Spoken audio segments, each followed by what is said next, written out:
It's a little after 7. I call the meeting to order. The University Heights City Council meeting. It's Tuesday, December 17th.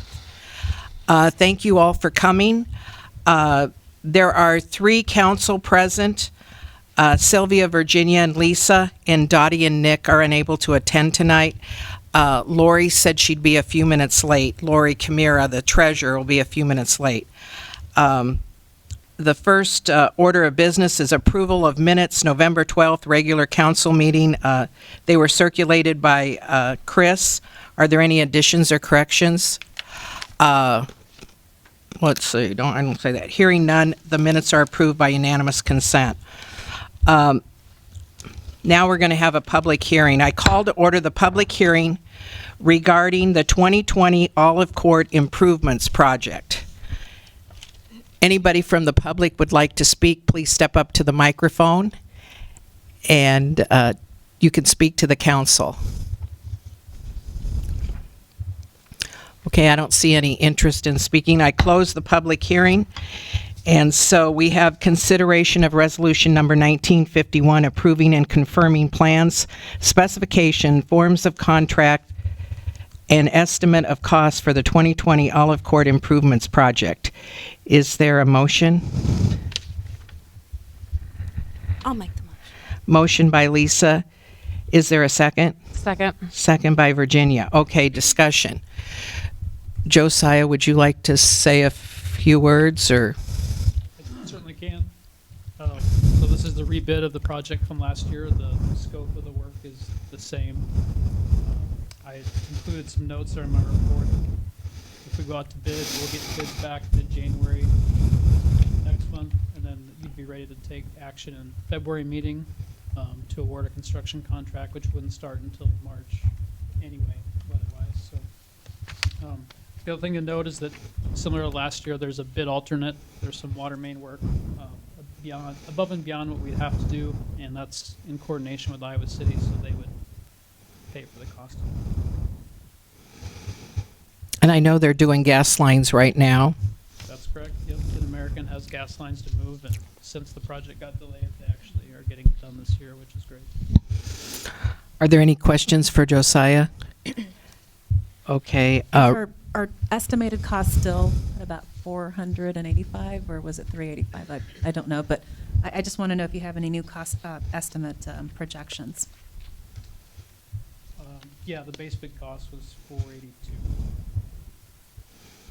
And you believe that still remains the same? Or could remain the same? Yeah. Okay. Right. Any other questions? Oh, Paul, you wanted to ask a question about it?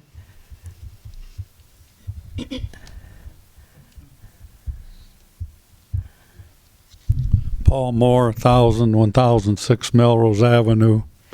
I got a question for Josiah. If he reviewed the sewer inspection that the city, Iowa City, was supposed to do, so we know what the shape of it's in. For sanitary sewer? Correct. Yeah. They inspected it. They televised both the sewer lines. They thought they were in good shape, but what they did want to do is replace the manholes after inspecting those. So we are replacing both of the manholes on the street with brand new structures. So the one will be in the intersection of Melrose and Olive Court? Well, Or they're both on in the middle of Olive, down the street. the One's south at the end. top of the hill, and then one's at about midway. And actually, now that I think about it, so they did not want to replace the sewers now. They're actually doing a sewer lining project throughout town. And so part of the inspection was, are they candidates for that, or are they so bad they need full replacement?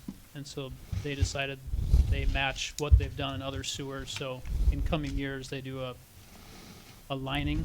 They actually go in through the sewer and pull back and line it to refab it, I guess. So that's their plan. I'm familiar with the lining. Are they going to address installing a new interior surface on some of those manholes, or strictly taking them out and putting in new ones? What do you mean by that? I mean, they're gonna completely take out the two and put in new ones, brand new manholes. Okay. If that's, Well, I just oversaw a project at Lake McBride that we went through mega bucks.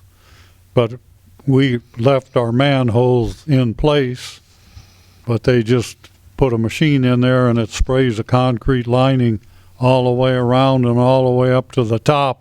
yeah, And so it makes a new manhole inside the old one. yeah.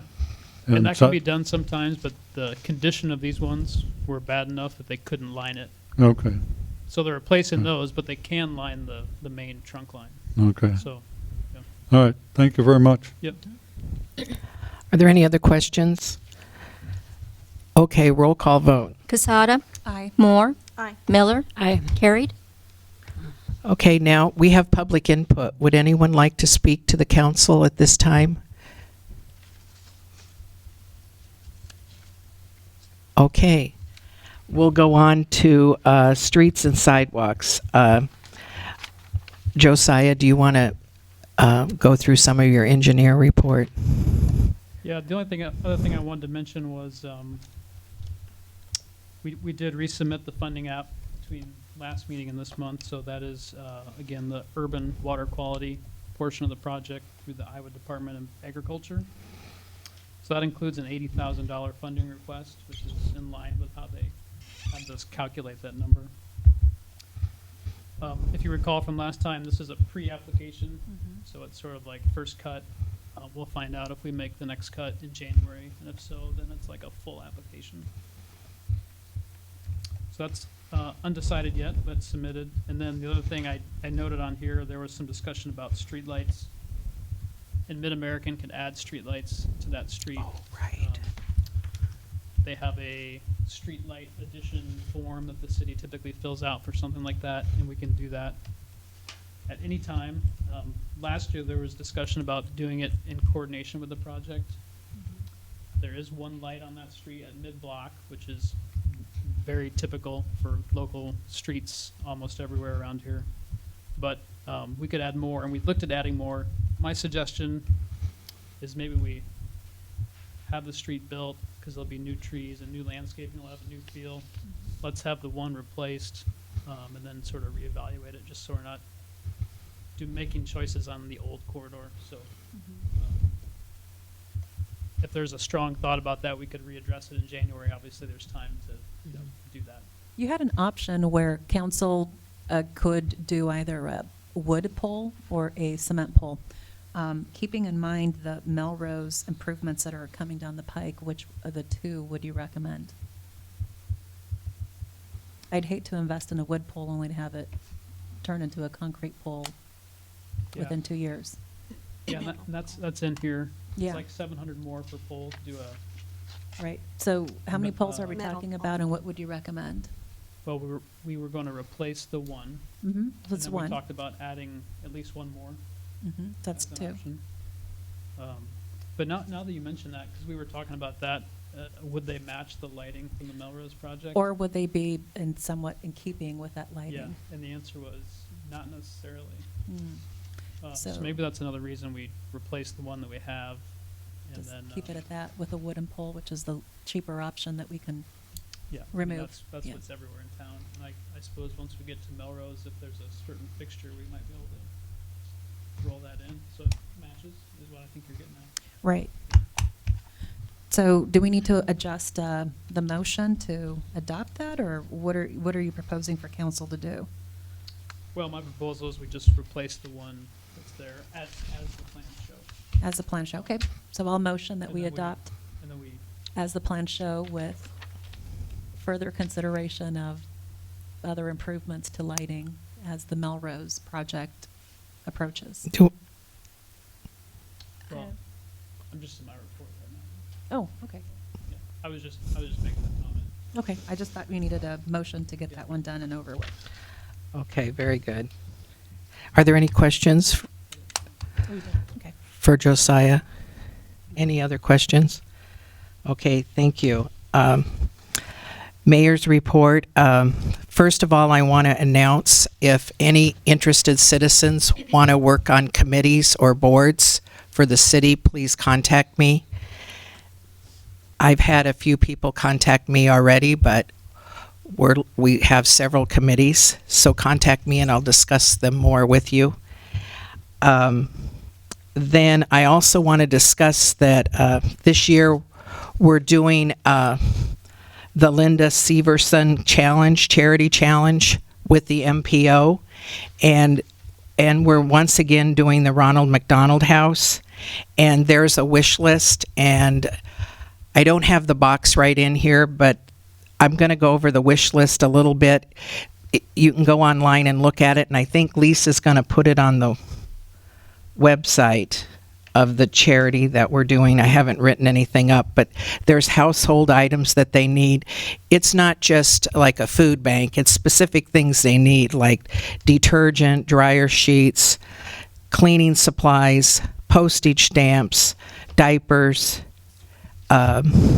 paper, bowls and plates, no styrofoam. And then the food items, they want individually wrapped snacks, individually wrapped cups or packets like fruit cups or applesauce and pudding, and then stable, ready microwave meals or stable foods like rice, pasta, packets, spaghetti sauce. And there's, I'll put it on the box and you can look on the website of Ronald McDonald House, but we're collecting things until the morning of January 3rd. Here, and so if anybody wants to donate, I will open the office for you, or the police will, so that you can put some of these items in. And it's a real good charity that we have done in the past, and we're going to continue to do that. Then the last thing is, 4 council are leaving, and I want to present to the council that are here certificates of appreciation. And first of all, I have a certificate of appreciation for Sylvia for her 6 years on City Council. And I want to thank you for your 6 years, Sylvia. I know there's so many wires here. Thank you. And then I also have a certificate of appreciation for Virginia Meller. She served almost 2 years and on the City Council, and I want to thank you for your service.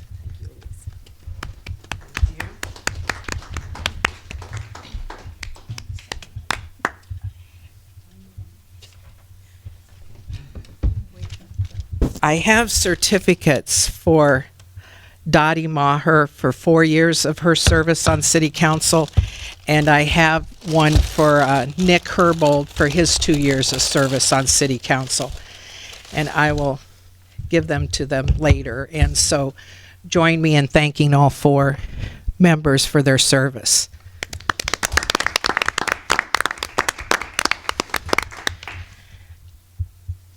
Then we have a report from Jim Glasgow. They are working feverishly on the hotel, and they are framing right now the external walls of the first and second floor. The parking level is basically done. They're putting in a sprinkling system and plumbing right now, and then of course gas is going into the building also. About a week and a half ago, you might have noticed a large tower crane is up, and at night it blinks, and that's going to continue to put the building up. And they said that Jim Glasgow said he's very impressed with the high quality of the steel building is going to be, and that's very, very important to him. And he said they're maybe about 2 to 3 weeks behind, but with this good weather coming, they're working to get it completed and caught up to their, because they had some bad weather in October and November, but now the weather's better. So they'll be here at the January meeting to meet the new council and discuss how it's moving along further from there. And okay, then that's everything there. And so we go to the legal report. Steve? Thank you. I have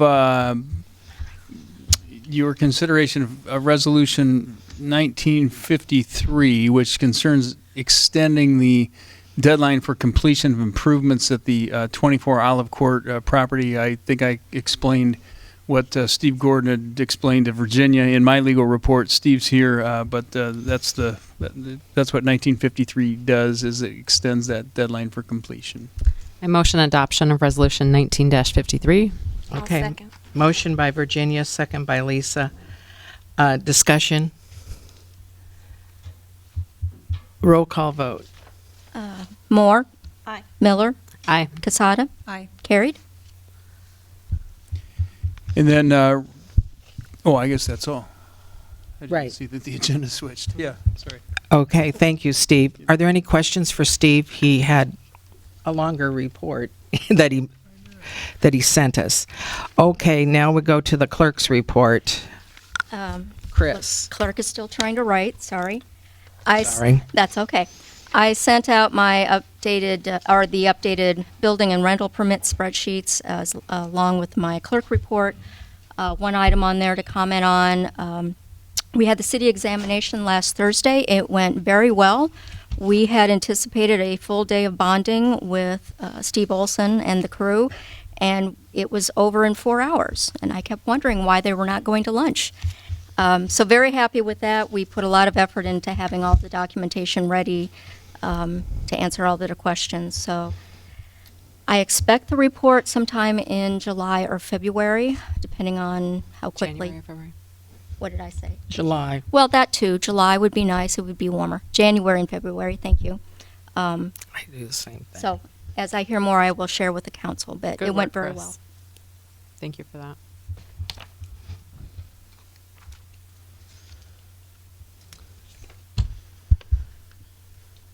Are- So am And I then doing do we need the- to do 1952? Well, it's, now we have consideration of Resolution 1952 approving transfers totaling $12,193.69 from special assessments and general funds to debt.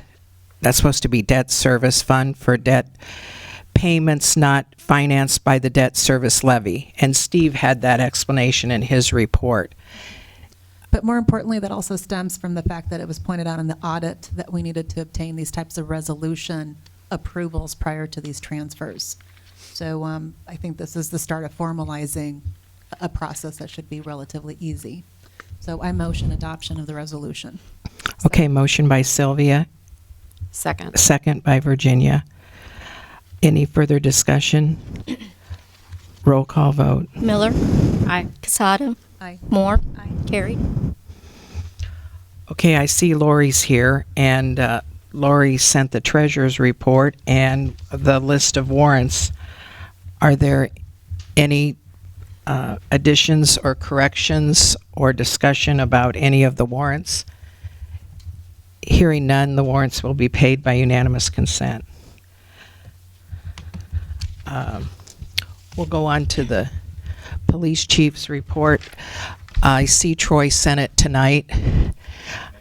I did get some of it read. I'd just like to touch on a few things. First and foremost, thank you all very much. I know I came in only 8 months ago, but from the beginning, you've all been super, super supportive.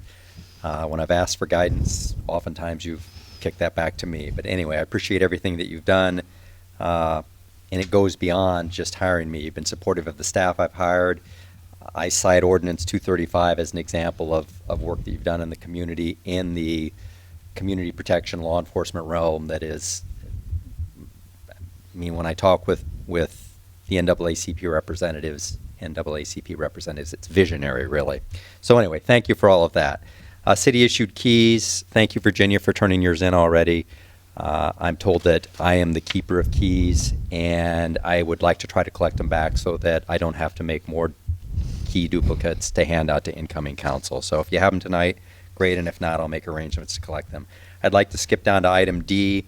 Again, I've touched on a little bit, and I included an email that I sent to Betty Andrews with the Iowa and Nebraska NAACP, but Ordinance 235 continues to be a model ordinance. It's something that organization is very interested in. They're proud of their work with the community, and they want to make sure that it moves forward. Kevin and I have talked often. We spoke today for about an hour and a half on it, and he shared that there is some concern among our community members. He said that something was forwarded on to him that this might die on the vine without, I mean, I know I'm preaching to the choir because you all passed it, but that with an incoming council, there was at least an individual concern that it wouldn't move forward. I gave Kevin my personal assurance that that wasn't the case, that this is something the community is very involved in. Again, we can look at our neighbors, Iowa City, at what they've done. Theirs isn't focused specifically on those discriminatory practices. Ours is. And I think that we can do better than what they have. And it's something that already is being watched across the state and beyond. So I gave Kevin my assurances that we are moving forward with it. The committee has been selected, or the advisory board has been selected. Kevin and I are meeting in the very near future to discuss some implicit bias training that's going to be a joint venture between all area law enforcement community. We've started collecting our statistics on our demographics as of last September. So again, we're checking off all of those boxes. And we're not doing it just to check off boxes. This is truly something that I believe in. Really, that's about it. The rest of it you can read yourself. There have been a few changes outside in the front door. You may have noticed it. I changed some wording after discussion with some community members and Sylvia as far as people coming to the police department and not knowing for sure when the building was open and we were staffed. So I've tried to clear up some frustrations there. But and finally, I had not included it, but since Lisa had mentioned it to Louise, the Press Citizen is doing another story on University Heights. I hope that it airs here yet at the end of this month, but anyway, it should be a very, very positive story and reflect well on you and your leadership. So again, thank you very much for your support and your service. Thank you, Troy.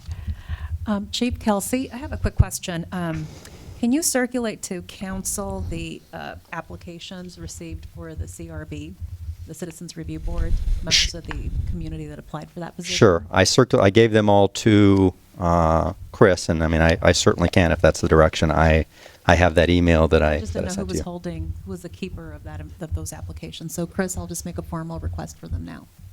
Okay. Thank you. Okay, Nick Herbold sent in a written report, and then we should go to Virginia's Building, Zoning, and Sanitation, and she had an item she wanted to discuss. Yeah, I don't think we'll really discuss this tonight. I'll just forward that to the incoming council, and they can take that information as they please. The tree board reviewed entrance signage at a number of different green spaces and parks around the county and came up with a list of items that they thought were appropriate for putting on signs at the entrances to Swisher. And so the next council can do with that information what they wish. I have a question regarding meetings for the tree board. They're not clearly described or outlined on the city website. Is there another location where they're located? I don't know. I don't think so. We They could- meet as necessary. They don't meet every month. So Okay, well, that's still can't. a public, yeah, I think it's the Arm. first Tuesday if there's business to discuss. that would be good to include in the calendar for public disclosure, Mm-hmm. because it's a government entity that's meeting. Yes, and someone has to provide that, so. Yeah, Yeah, we, just you need to know, get- if somebody has a meeting date and lets me know, provides an agenda, provides minutes. I'm just letting you know, it's missing, and I don't know, to the extent that you can do something about it, that would be great. I'm just letting you know the issue, so, yeah, we can do that Okay. if we know. Yeah, we should make that request to the chair of the tree board, whoever that is, in the next term. Okay. I'll be talking to the tree board about, someone coming onto the tree board, and I'll ask them to report their calendar. Okay. So now we have Finance Committee. Sylvia, you sent around a report, and I did. The first is Resolution 1955 for the reinvestment of $28,472 in a CD that matures today. This CD was bid out publicly with 5 different financial institutions, and we received a good bid from, I can't remember who, Green State.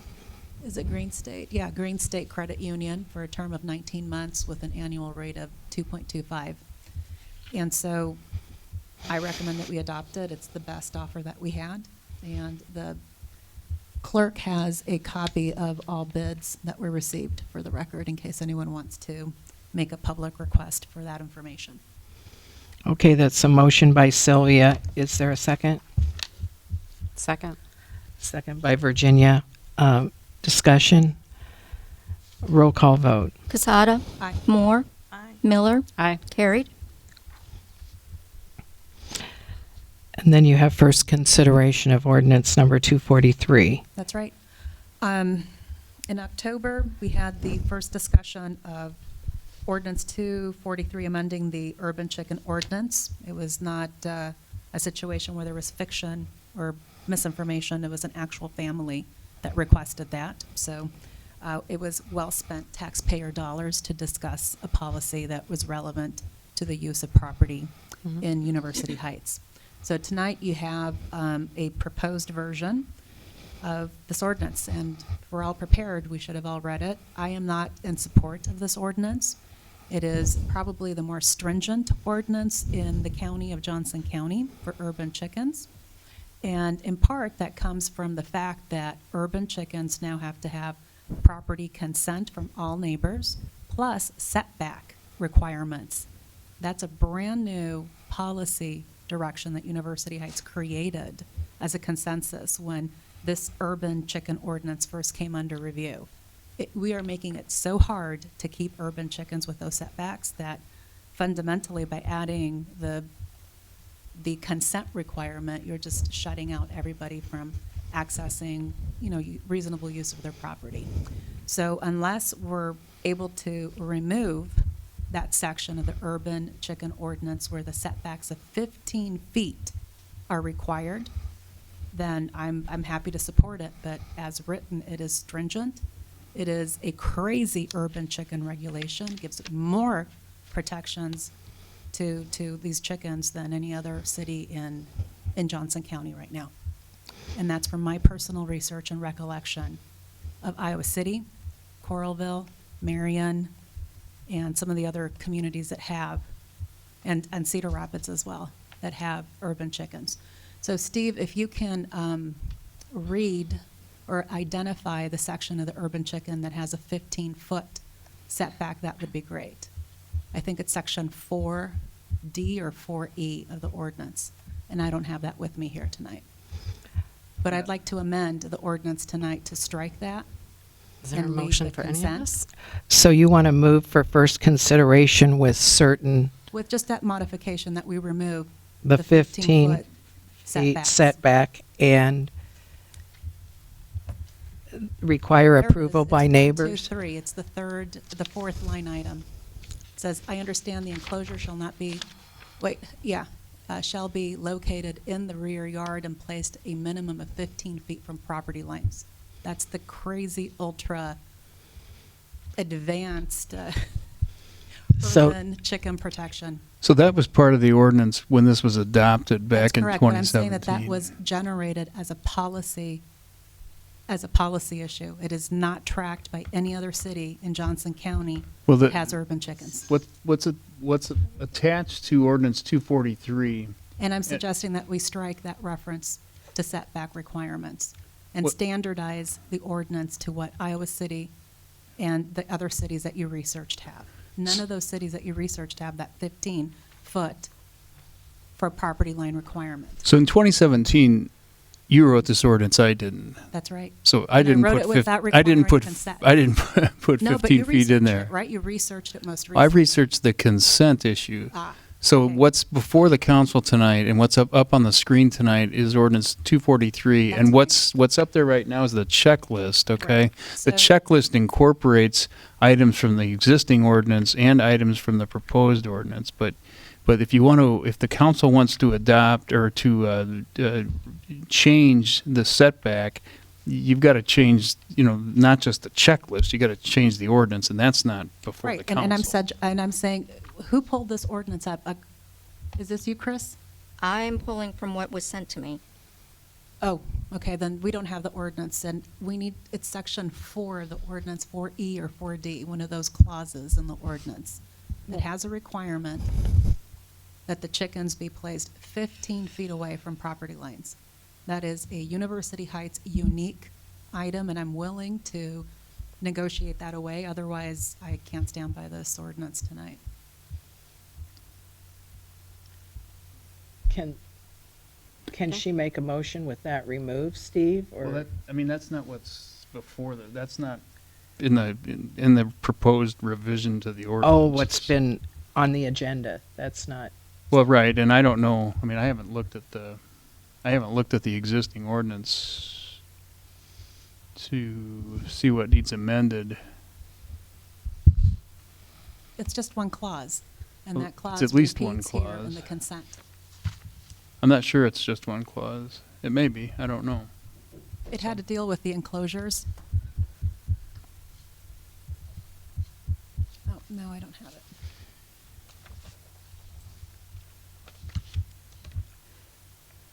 Chris, can you pull the original ordinance 243, please, or 201? I'm trying to get there. I guess it's 201.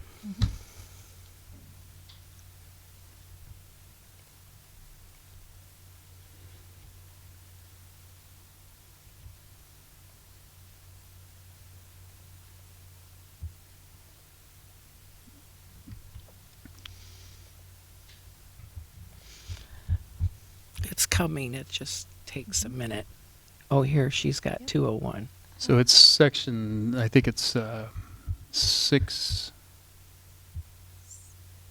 Oh, there.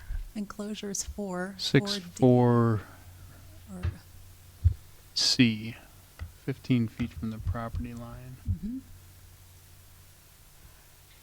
Oh, C, enclosures must be located at least 15 feet from the property line of an adjacent property. Mhm.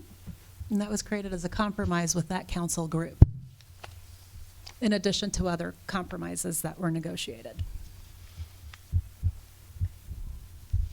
So your first is for 243 with that being struck from. Yeah. Mhm.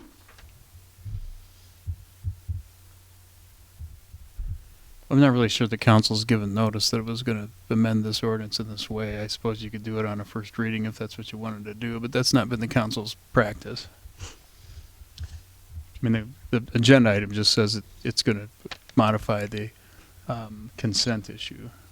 Right, so you're saying about require approval by neighbors, that's not spelled out, is what, Well, I'm saying that's what was on the agenda, and that's what 243 does. Right. So changing this provision wasn't, the public wasn't given notice that was sort of on the table. Is But what I'm we've saying. made votes where we have made similar changes because they were minor. And we've picked up the formal. Well, is there a second? Is there a second, I guess? No, there's not. Okay, then this, then the motion dies. that's right. Okay, so you can move on to first consideration of ordinance number 244. Mhm. And for the public, that's mandatory training for the detection and reporting of human trafficking. That's right. And that is a forward-looking ordinance that brings an additional protection to our community for safety. Our community has risk scores rather high because we have an establishment where we have entertainment, which is Kinnick Stadium.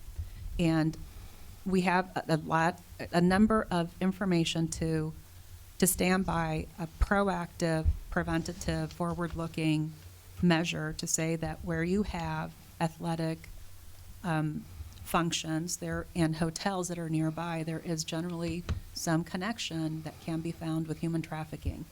And our community is small. We have one hotel for now, and it's right next to homes and residences in our town. And I think that it's a forward-looking step to require basic education and reporting of the staff that monitors and manages that hotel and premises. More importantly, it's proactive so that we don't have to be reactive. As soon as the hotel, we know that the hotel right now provides mandatory training through the Marriott corporate label requirements. That's an internal policy. As soon as the hotel changes the brand that it's associated with to another brand that does not have training requirements for human trafficking, this city will be left without any protection that our community is not condoning this type of behavior on game days or any other days that appeal to these traffickers. So can we have a motion so that we can have discussion? Well, we've done this way before, so customarily, I'm just going to close out by saying that right Okay. now, this ordinance does not conflict with anything that the hotel is doing. It doesn't add anymore or subtract from any of the obligations that they have. And for this council to have turned away from being proactive on this issue, it's just waiting to happen, and without having a proactive approach, we're just going to be reacting and probably brushing it under the rug, as far as I'm concerned. So there you go. That's the So statement. are you Yeah, making a I'm motion making a motion. for first consideration of ordinance number 244? Okay, is there a second? Okay, the motion dies due to a lack of a second. That's what I Okay. expected. That would be the response from this outgoing Okay, council. and then we'll go to e-government. My written report was on. Okay, your written report and announcements. Okay, is there any objection to adjournment? Hearing none, the meeting's adjourned by unanimous consent. Thanks, everyone, and good night.